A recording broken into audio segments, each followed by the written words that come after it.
কেমন আছো ভাইয়া? ভালো। তুই কেমন আছিস? ভালো। রুহিকে ঘুম থেকে তুলিসনি তো আবার? না, ঘুমিয়ে আছে বলে আর ডাক দেয়নি। তোমার দুই শ্যালা কই? গেস্ট রুমে। হাত দিয়ে দেখিয়ে দেয় রুমটা। তুমি ওদের নিয়ে ড্রয়িং রুমে যাও, আমি ফ্রেশ হয়ে আসছি 5 মিনিটে। রাজ নিজের রুমে চলে যায়। রাফ রুহির রুমে আসে। শ্বশুর বাড়িতে এসেছে, তাই বউয়ের রুমে থাকবে। আর ওর রুমে এখন ওর মা মল্লিকা মলি থাকেন। রাফ সেদিন রুহিকে নিয়ে যাওয়ার পর আব্দুর রহমান ওনার সাথে অনেক রাগারাগি করেছিলেন। পরে মল্লিকা মলি রেগে নিজের প্রয়োজনীয় সব কিছু নিয়ে রাফের রুমে চলে এসেছেন। আব্দুর রহমানের সাথে এখন কেউ কোনো কথা বলে না। আব্দুর রহমান নিজেও কোনো কথা বলেন না। রাফ রুহিকে ঘুম পাড়িয়ে রেখে মায়ের কাছে গিয়েছিল। এতক্ষণ মায়ের কাছেই বসেছিল। মল্লিকা মলি ছেলেকে জড়িয়ে ধরে হাউমাউ করে কেঁদেছেন অনেকক্ষণ। বারবার ছেলের কাছে মাফ চেয়েছেন সব কিছুর জন্য। রাফও মাকে মাফ করে দিয়েছে। আব্দুর রহমান মল্লিকা মলিকেও অনেক কষ্ট দিয়েছে এতগুলো বছর ধরে। রিঙ্কু পিঙ্কুকে নিয়ে ড্রয়িং রুমে আসে রাজ। একটু পর রাজও আসে। নয়নতারা রাজকে খাবার খেতে ডাকেন। রাজ তিনজনের দিকে তাকিয়ে বলে, তোমরা খেয়েছো? হ্যাঁ। 5 মিনিট বসো, আমি খেয়ে আসছি। রাজ ঠিক 5 মিনিট হতেই সোফায় এসে বসে খাওয়া শেষ করে। পিঙ্কু রাজের দিকে তাকিয়ে বলে, আপনি তো দেখছি রকেটের গতিতে খাবার খান। দৌড়ে উপর খেতে খেতে শিখে গেছি। এটা সেটা নিয়ে চারজনের মধ্যে কথা শুরু হয়। রাজ রাফের দিকে তাকিয়ে বলে, আচ্ছা ভাইয়া, তুমি রুহির বিয়ের কথা জানলে কিভাবে? আজও বুঝতে পারিসনি তুই? হুম। ফেসবুক থেকে। ফেসবুক থেকে? ফেসবুক থেকে জানলে কিভাবে? তোর পোস্ট দেখে। মানে? মানে খুব সোজা। তুই ফেসবুকে স্ট্যাটাস দিয়েছিলি, সেটা পড়ে আমি জেনেছি রুহির বিয়ে দিয়ে দিচ্ছিস। রাজ আকাশের দিকে তাকিয়ে মনে করার চেষ্টা করে কি স্ট্যাটাস দিয়েছিল ফেসবুকে। কিছু সময় পর মনে পড়ে যায়। বড় বড় চোখ করে রাফের দিকে তাকিয়ে বলে, তার মানে ওই আইডিটা তোমার, আর ওই কমেন্টটা তুমি করেছিলে? মাথা নাড়ায় রাফ। রাজ হাঁ করে বড় ভাইয়ের মুখের দিকে তাকিয়ে থাকে। রাফের গলা শুকিয়ে গেছে। তাই ফ্রিজ থেকে পানি আনার জন্য সোফা থেকে উঠেই কিচেনের দিকে এগিয়ে যায়। রাজ সোফা ছেড়ে উঠে এসে দুই ভাইয়ের মাঝখানে বসে দুজনের গলা জড়িয়ে ধরে। এখন বলুন, বিয়ের দিন আমার মাথায় বন্দুকের নল কে ঠেকিয়েছিল? দুই ভাই একে অপরকে দেখায়। তুই আমাকে দেখাচ্ছিস কেন? তুই আমাকে দেখাচ্ছিস কেন? বন্দুক তো তুই টেকেছিলি। মিথ্যে বলবি না একদম। তুই মিথ্যে বলবি না। ওর নাম পিঙ্কু। কেন? যার নাম পিঙ্কু সেই বন্দুকের নল আমার মাথায় ঠেকিয়েছিল? ভাইয়া, সেদিন পিঙ্কু নামটাই বলেছিল। পিঙ্কু রিঙ্কুকে দেখিয়ে দিয়ে রাজের হাত সরানোর চেষ্টা করে বলে। দুই ভাই ঝগড়া করতে শুরু করে। রাজ দুজনের মাঝখানে বসেই নিজের কানের পোকা মারছে। দুজনের ঝগড়াই ওর মাথা ধরে গেছে। মেয়েদের চেয়েও বেশি ঝগড়া করে দুই ভাই। রাফ এগিয়ে আসতে আসতে ডেকে ওঠে। পিঙ্কু? নিজের অজান্তেই পিঙ্কু সাড়া দেয়। জি স্যার। রাফ কিছু না বলেই এগিয়ে আসে। পিঙ্কু বুঝতে পারে ধরা পড়ে গেছে। রাজ পিঙ্কুকে ছেড়ে দেয়। পিঙ্কু কোনো রকমে রাজের হাত থেকে ছুটে দেয় দৌড় রুমের দিকে। রাজের মতিগতির সুবিধার না। এখন ওকে কি করবে কে জানে। বড় ভাইয়ের মতোই বোধহয় রকচটা খ্যাপাটে।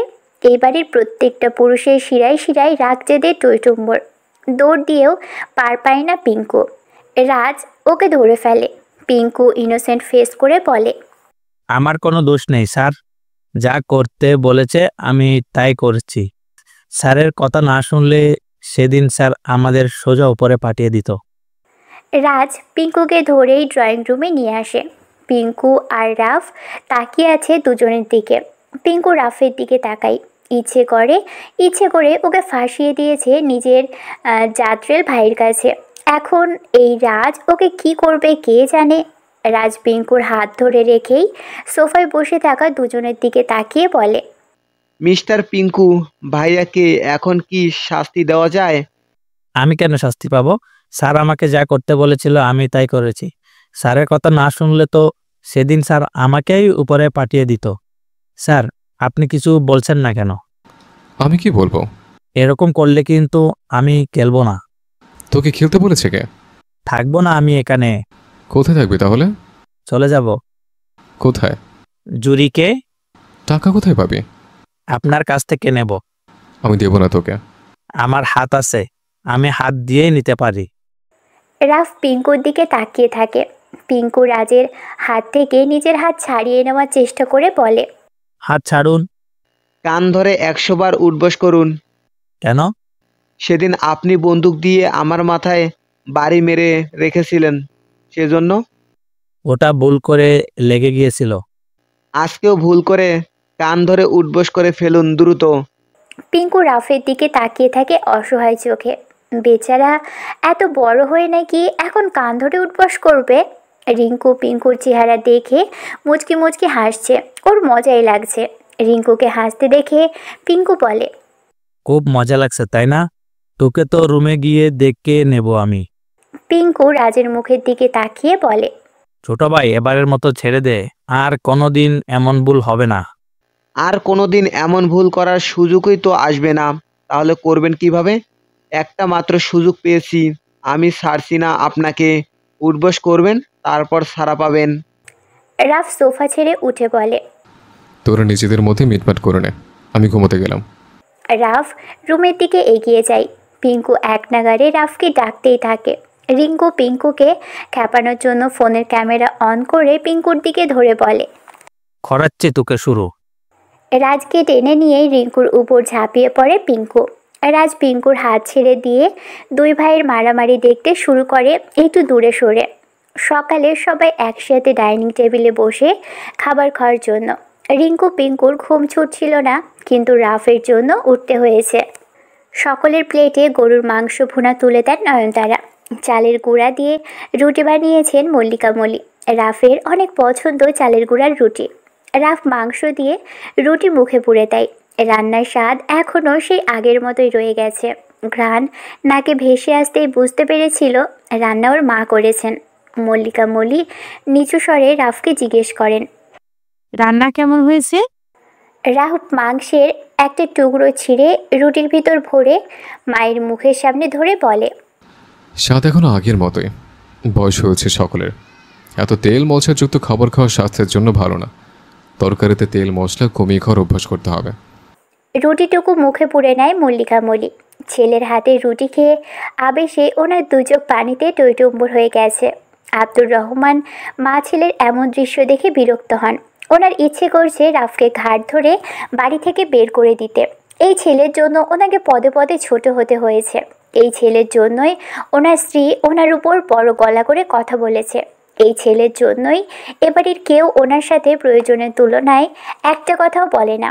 রাফ চোখ তুলে তাকাতেই আব্দুর রহমান চোখ নামিয়ে নেয়। রাফ মনে মনে পৈশাচিক আনন্দ পায় ওনার চেহারার অবস্থা দেখে। 1-1.5 মাসের মতো এখানে থাকবে রাফ আর রুহি, পিঙ্কু, রিঙ্কু। রুহির সকল পেপারস তৈরি হতে আরও 1-1.5 মাস সময় লাগবে। এই 1-1.5 মাসে আব্দুর রহমানের কলিজা জ্বালিয়ে দেবে রাফ। চোখের সামনে দেখবে আর চলবে লুচির মতো ফুলবে। রাফ মুচকি হেসে রুটি মুখে দেয়। সকলের প্রায় অর্ধেক খাওয়া হয়ে এসেছে। তখন মল্লিকা মলি রাফের দিকে তাকিয়ে স্বাভাবিক স্বরে বলে, তোমরা সুইজারল্যান্ডে কবে ফিরে যাচ্ছ রাম? 1-1.5 মাস বা 2 মাসও লাগতে পারে। ভিসা লাগতে যতদিন লাগে। আমাকে তোমার সাথে নিয়ে যেও, আমি এই বাড়িতে আর থাকতে চাই না। আব্দুর রহমান আগুন চোখে তাকান স্ত্রীর দিকে। মল্লিকা মলি পরোয়া করেন না এই দৃষ্টির। তিনি আবারও বলে, আমি তোমাদের সাথে থাকলে রুহির আর বাবুর খেয়াল রাখতে পারবো।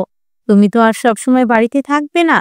রাফ খেতে খেতে বলে, আচ্ছা, তাহলে দুজনের সবকিছু একসাথে হয়ে যাবে। পাসপোর্ট অফিসে তুমি যাবে নাকি বাড়িতে আসতে বলবো? আসতে বলো। আচ্ছা। আব্দুর রহমান খাওয়া ছেড়ে উঠে চলে যান নিজের রুমের দিকে। রাগে ওনার ইচ্ছে করছে স্ত্রী সন্তান দুজনকেই খুন করতে। খাওয়া শেষ করে সোফায় বসে রাফ সাথে রুহি, রাজ, রিঙ্কু ও পিঙ্কু। খাওয়া শেষ করে সোফায় বসে সাথে রুহি, রাজ, রিঙ্কু আর পিঙ্কু। আব্দুর রফ মেডিসিন খেয়ে এসে নাতি নাতনির সাথে যোগ দেন। 10 মিনিট পর অফিসের উদ্দেশ্যে বাড়ি থেকে বেরিয়ে যান আব্দুর রহমান। ওনার পিছন পিছন বেরিয়ে যান আবদুল্লাহ আল রিফত। অফিস থেকে ফিরে সোজা রাফের রুমে প্রবেশ করেন আব্দুর রহমান। যেই রুমে এখন মল্লিকা মলি থাকেন। মল্লিকা মলি মাত্রই মাগরিবের নামাজ আদায় করে উঠে দাঁড়িয়েছেন। আজকে আবদুল্লাহ আল রিফত অফিস শেষ করে সেই 5:30টায় ফিরে এসেছেন। আব্দুর রহমান এতক্ষণ কোথায় ছিলেন কে জানে।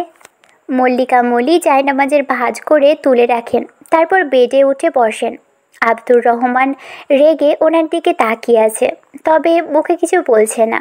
কিছু সময় পর মল্লিকা মলির সামনে এসে দাঁড়ায়, রাগী স্বরে বলেন, নাটক হচ্ছে এই বাড়িতে? মল্লিকা মলি গম্ভীর শান্ত স্বরে বলেন, নাটক কেন হতে যাবে? তুমি কোন সাহসে রাফের সাথে সুইজারল্যান্ডে যেতে চাইছো? এখানে সাহসের কি আছে? রাফের সাথে যাওয়ার অনুমতি দিয়েছি আমি। কারো অনুমতি নেওয়ার প্রয়োজন মনে করছি না আমি। ভুলে যেও না আমি তোমার স্বামী। তুমিও ভুলে যেও না, আমরাও মানুষ, কোনো রোবট নই। তুমি কোথাও যাচ্ছ না, আর এই রুমেই থাকবে না। রুমে চলো। বলেই মল্লিকা মলির হাত ধরেন। মল্লিকা মলি আব্দুর রহমানের হাত থেকে নিজের হাত ছাড়িয়ে নেন, শক্ত কণ্ঠে বলেন, আমি যাব না ওই রুমে। তোমার জন্য আমি আমার 2 সন্তানকে নিজের কাছ থেকে হারিয়ে ফেলেছিলাম। শুধুমাত্র তোমার জন্য আমার ছেলেটা 15-16 বছর বয়সে বাড়ি ছাড়া হয়েছিল। বিয়ের পর থেকে তোমার প্রত্যেকটা কথা অক্ষরে অক্ষরে পালন করেছি আমি। তোমার একটা কথাও অমান্য করিনি কখনো। তার বিনিময়ে তুমি কি দিয়েছো আমাকে? রাব কি দোষ করেছে? শুধুমাত্র তোমার বাড়াবাড়িগুলো মানতে চাইতো না। তুমি নিজের সব ইচ্ছে ওর উপর জোর করে চাপিয়ে দিতে চেয়েছো সব সময়। তুমি চেয়েছো রাব তোমার কথায় উঠবোস করবে, তুমি যা বলবে তাই শুনবে, তুমি ওর উপর কন্ট্রোল নিতে চেয়েছো। কিন্তু রাব তা হতে দেয়নি বলেই ও তোমার শত্রু হয়ে গেছে। কোনো বাবা নিজের ছেলের সাথে এমন আচরণ করে? কিন্তু তুমি করেছো, করে আসছো এখনো। রাব তোমার কথা শুনতে চাইতো না বলে তুমি ওকে মারধর করতে। তুমিও তো তোমার বাবার কথা শোনো না, তাহলে বাবা কেন তোমাকে মারধর করেনি? তুমিও তো তোমার বাবার সব কথার উল্টো কাজ করো, তাহলে বাবা কেন তোমাকে নিজের শত্রু মনে করে না? বাবা কেন তোমার সব কাজে বাধা হয়ে দাঁড়ায় না? সব সময় তোমার সব চাওয়া পাওয়া কেন পূরণ করছে? বাবা কেন তোমার মতো বাবা হলো না? বাবা যদি তোমার মতো বাবা হতো তাহলে তুমি কি করতে? সবকিছু চুপচাপ মেনে নিতে, নাকি রাফের মতোই প্রতিবাদ করতে চাইতে? নিজের অহংকার, দম্ভ, রাগ, জেদ কমিয়ে মাটির দিকে তাকাও। বাঁচবে আর কত বছর? বয়স তো 60-এর তোর গোড়ায়। না পেরেছো ছেলের কাছে ভালো বাবা হতে, আর না পেরেছো মেয়ের কাছে তার প্রিয় বাবা হতে। তুমি যখন তোমার বাবার কোনো কথা শোনো না, তাহলে কিভাবে ভাবো তোমার ছেলে তোমার কথা শুনবে? ছোট ছোট কারণকে ইস্যু করে তুমি ছেলেকে অপরাধীর কাঠগড়ায় দাঁড় করিয়ে রেখেছো এতগুলো বছর ধরে। তাহলে তুমি যা যা করেছো ছেলের সাথে, সেই হিসেবে রাব তোমাকে কোথায় দাঁড় করাবে? আব্দুর রহমান একটা কথাও বলেন না, চুপচাপ বেরিয়ে যান রুম থেকে। স্ত্রী হয়ে স্বামীকে জ্ঞান দিতে শুরু করেছে। রাগ হচ্ছে ওনার। সবাই রাফের পক্ষে হয়েই কথা বলছে।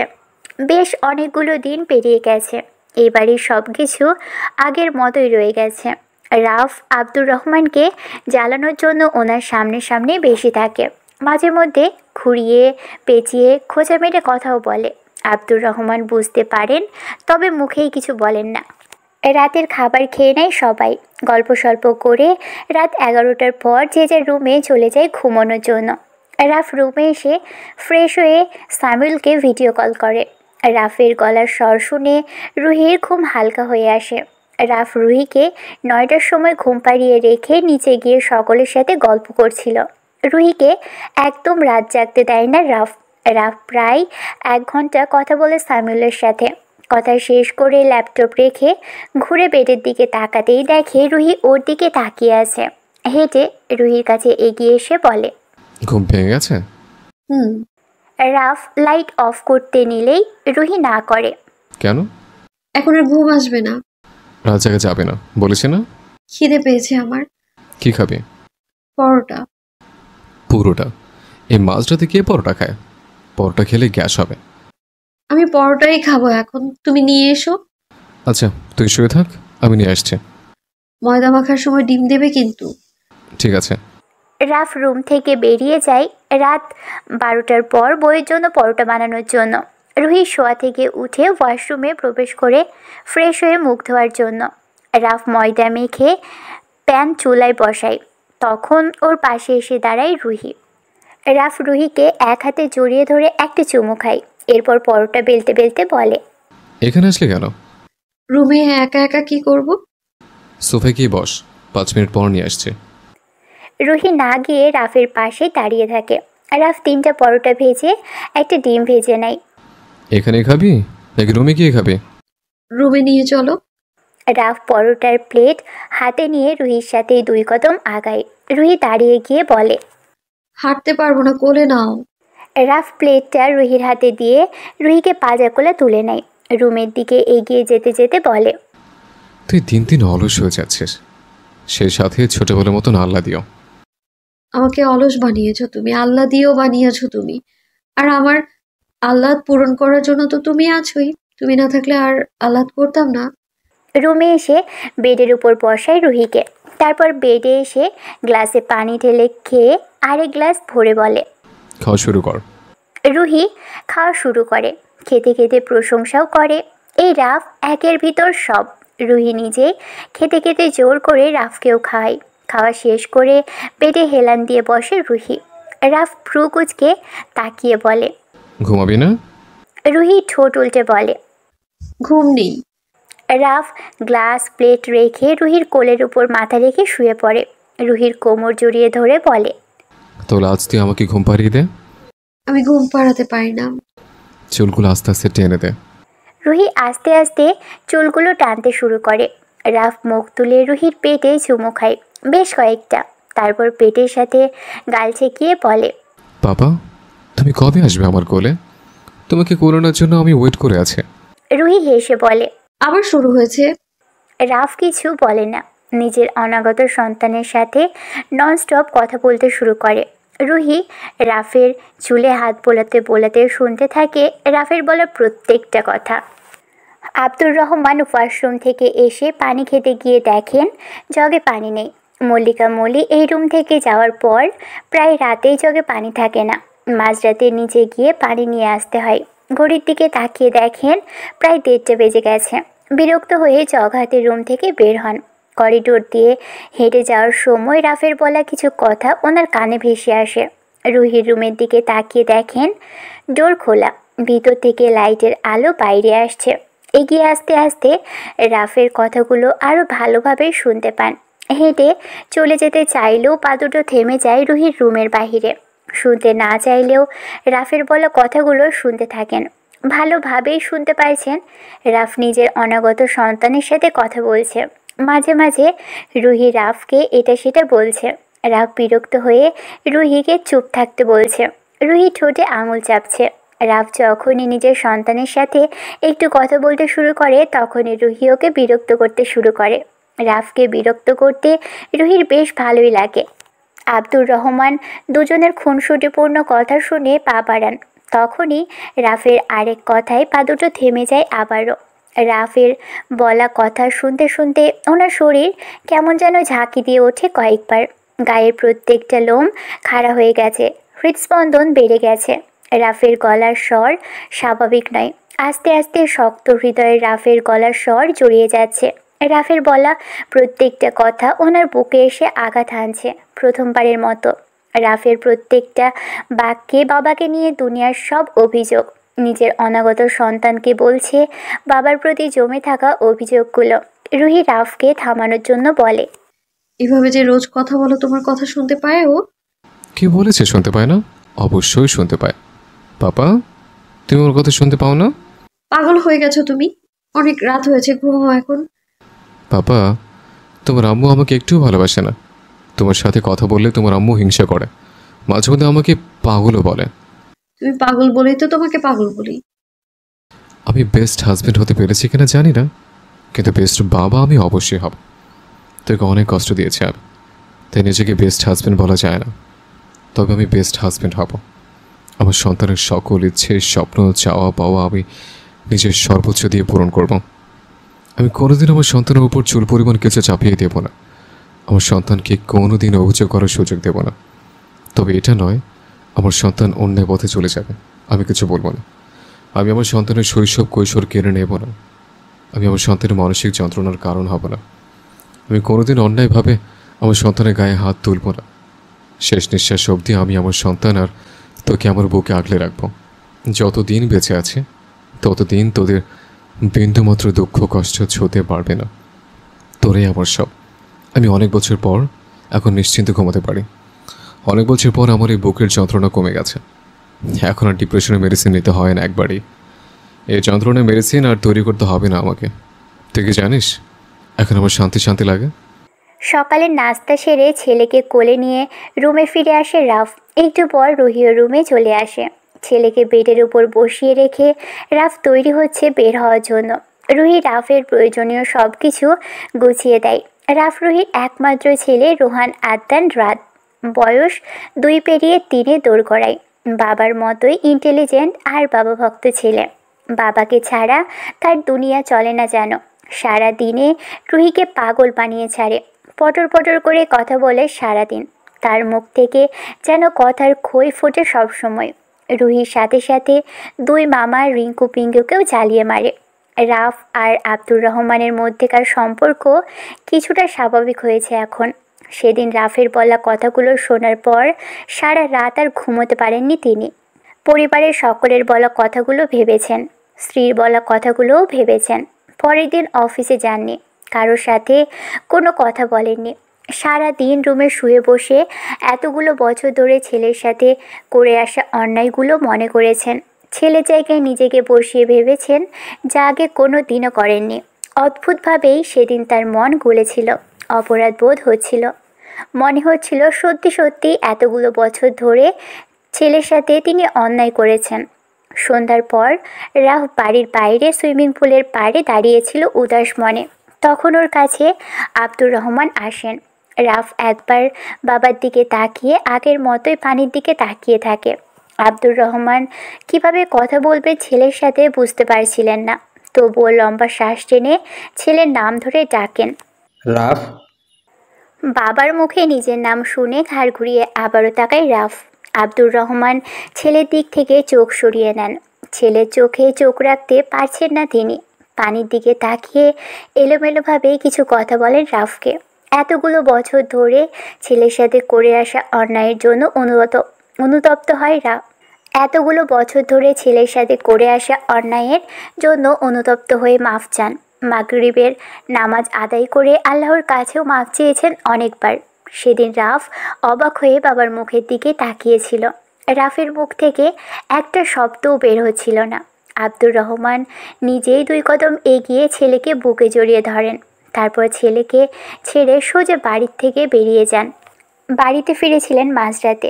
সেই রাতে রাফ ঘুমোতে পারেনি। বাবার বলা এলোমেলো কথাগুলো ভেবেছে শুধু। বাবা জড়িয়ে ধরেছিল, সেই দৃশ্যটুকু চোখে ভেসেছে। তারপর দুজনেই দুজনের মধ্যে একটু আধটু কথা হতো। এভাবেই আস্তে আস্তে সম্পর্কটা একটু স্বাভাবিক হয়েছে। এখন আব্দুর রহমান নিজেই দিনে একবার কল করে ছেলের বউ আর নাতির খোঁজ খবর নেন। 6 মাস আগেই এসে ঘুরে গেছেন আব্দুর রহমান আর মল্লিকা মলি। মাঝে মধ্যে রাফ নিজেই কল করে বাবার কাছে। বাবা ছেলের মধ্যেকার দূরত্ব কমায় বাড়ির সবাই ভীষণ খুশি। রাফ রুহিকে নিয়ে যখন প্রথমবার সুইজারল্যান্ডে আসলো তখন মল্লিকা মল্লি আসেননি। রাফ, রুহি, ওদের দুজনের ছেলে আর রিঙ্কু পিঙ্কু বাংলাদেশে গিয়েছিল ঘুরতে বছরখানিক আগে। নয়নতারা একবার এসেছিলেন নাতি হবার পর। রাফ রেডি হতেই রাত বেড থেকে নেমে দৌড়ে এসে বাবার এক পা জড়িয়ে ধরে ঝুলে থাকে। রুহি এসে রাতকে টেনে সরানোর চেষ্টা করে, কিন্তু পারে না। রাত নিজের সব শক্তি দিয়ে শক্ত করে ধরে আছে। রাফ নিজেই ছেলেকে তুলে কোলে নেয়। রাত গলা জড়িয়ে ধরে বলে, আমি তোমার সাথে যাব। আমি তখন ল্যাবে আছি, বিকেলে এসে তোমাদের নিয়ে ঘুরতে যাব। এখন মায়ের কাছে থাকো পাপা। না না না, আমি লেবেই যাব। আমাকে নিয়ে যাও, আমার বাড়িতে ভালো লাগে না।